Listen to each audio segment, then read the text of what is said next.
Assalamualaikum, apa kabar? Kembali lagi dengan saya Zaratun Nur Afni. Di video kali ini saya akan membahas tentang dampak ketunanetraan pada psikologis orang tua, saudara, keluarga, dan masyarakat. Video ini untuk memenuhi tugas UAS dengan dosen pengampu Bunda Sugihartati SPD MPD. Di video ini saya akan membahas tentang dampak ketunanetraan pada psikologis orang tua, saudara, keluarga, dan masyarakat. Setiap orang tua menghendaki kehadiran seorang anak.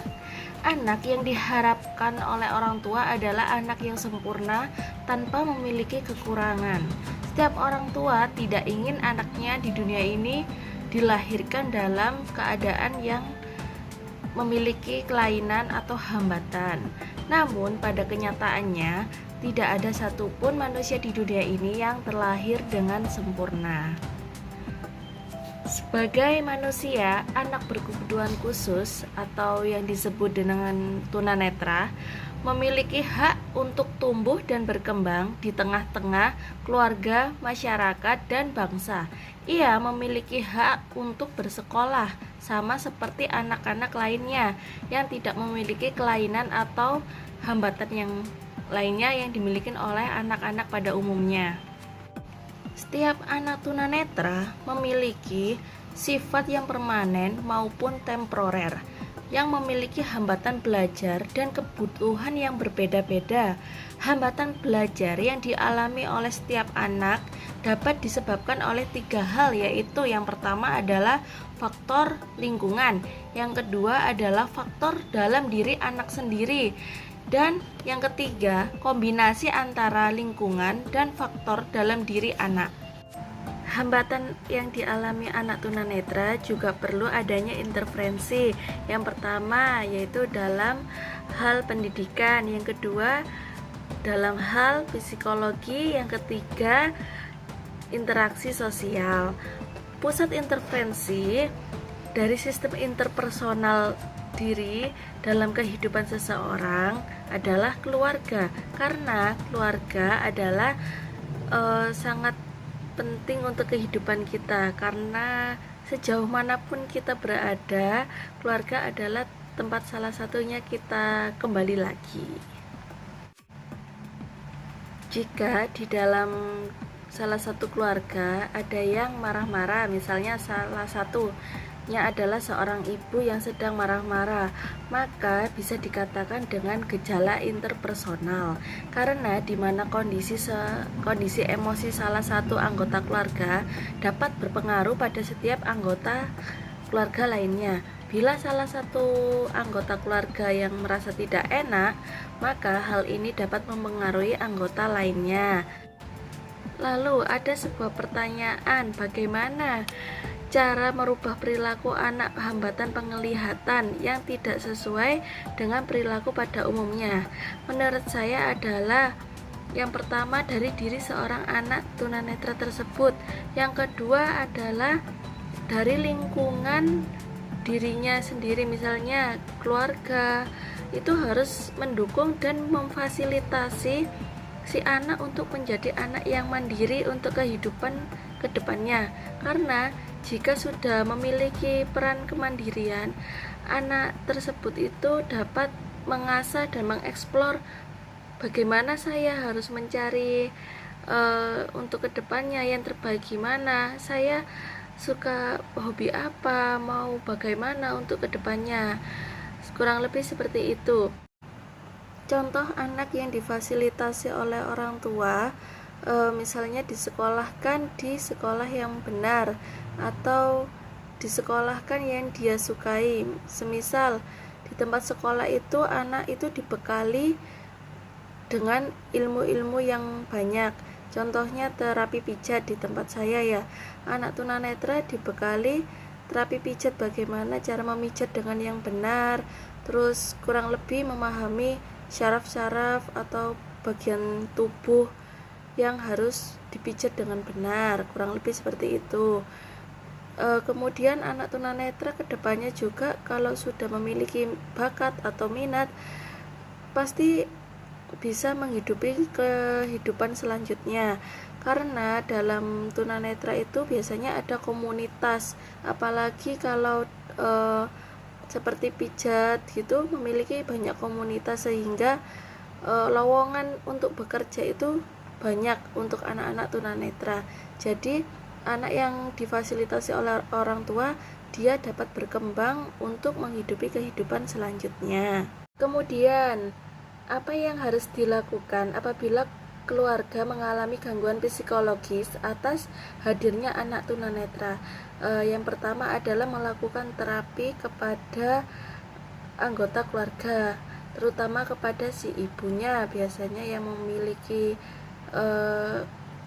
gangguan psikolog karena memiliki anak yang tidak sempurna. Contoh salah satu terapi adalah logoterapi. Logoterapi bertujuan untuk membantu pasien menemukan makna hidup. Logoterapi percaya bahwa perjuangan untuk menemukan makna dalam hidup seseorang merupakan motivator utama orang tersebut. Dalam melaksanakan logoterapi memiliki 3 konsep. Yang pertama yaitu spiritual, yang kedua freedom atau kebebasan, yang ketiga yaitu responsibility. Makna pada setiap situasi hidup baik dalam penderitaan atau bahagia. Makna hidup merupakan suatu yang dianggap penting dan memberikan nilai khusus bagi seseorang.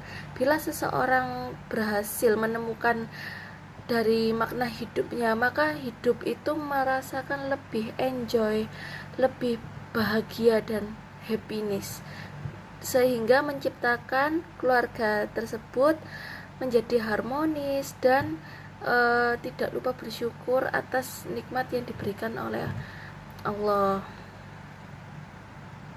Jika sudah mengikuti terapi atau melaksanakan terapi, akhirnya nanti dapat menimbulkan rasa yang sangat bahagia dengan keadaan apapun, kondisi seperti apapun, termasuk menerima dirinya bahwa saya memiliki anak yang memiliki hambatan penglihatan dan lebih bersyukur memiliki anak yang masih bisa berkembang dengan baik.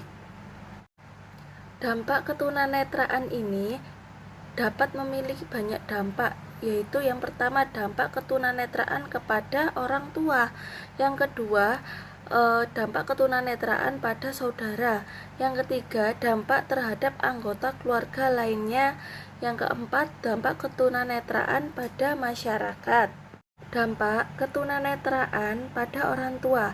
Reaksi orang tua terhadap ketunanetraan anaknya biasanya dibagi menjadi 5 kelompok. Yang pertama, penerimaan secara realistik terhadap anak dan ketunanetraannya. Yang kedua, penyangkalan terhadap ketunanetraannya. Biasanya, anak saya nggak tunanetra, mungkin gara-gara konsumsi obat atau salah pemberian resep obat dari dokter atau salah pemeriksaan. Bisa jadi seperti itu. Yang ketiga adalah overprotective atau perlindungan lebih ya.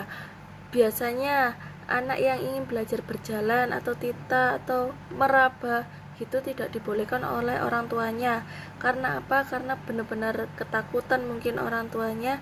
Jadi anak tidak bisa berkembang dan berlatih untuk berjalan. Yang keempat yaitu penolakan secara tertutup, yaitu membatasi anaknya keluar rumah, misalnya contohnya seperti itu. Jadi anak itu tidak boleh keluar rumah, tidak boleh interaksi sosial dengan tetangga atau lingkungan sekitarnya. Yang kelima, penolakan secara terbuka, yaitu membuang anaknya sendiri atau membuli anaknya sendiri dan lain-lain. Dampak ketunanetraan pada saudara.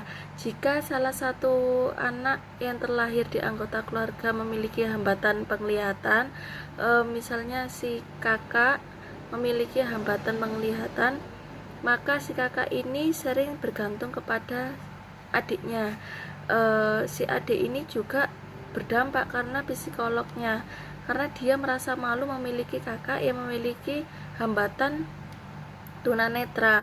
Selanjutnya, dampak ketunanetraan terhadap anggota keluarga lain. Anggota keluarga lain ini bisa disebut dengan paman, bibi, atau sepupu, atau bisa kerabat lain anak.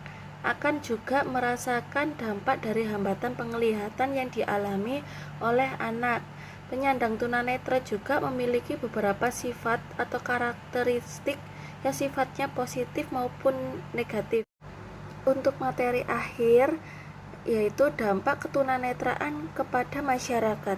Beberapa kelompok masyarakat beranggapan bahwa orang tua yang memiliki anak tunanetra bisa dianggap terkena kutukan maupun penyakit kotor, sehingga orang tua merasa bersalah. Alhasil, dampak ini dapat memunculkan gejala depresi kepada orang tua dan disfungsional kepada kedua orang tua, dan dapat meningkatkan stres yang dialami keluarga. Sekian video penjelasan materi tentang dampak ketunanetraan pada psikologis orang tua, saudara, keluarga, dan masyarakat sudah berakhir. Terima kasih atas perhatiannya. Mohon maaf jika ada salah kata yang tidak berkenan. Saya akhiri. Wassalamualaikum warahmatullahi wabarakatuh.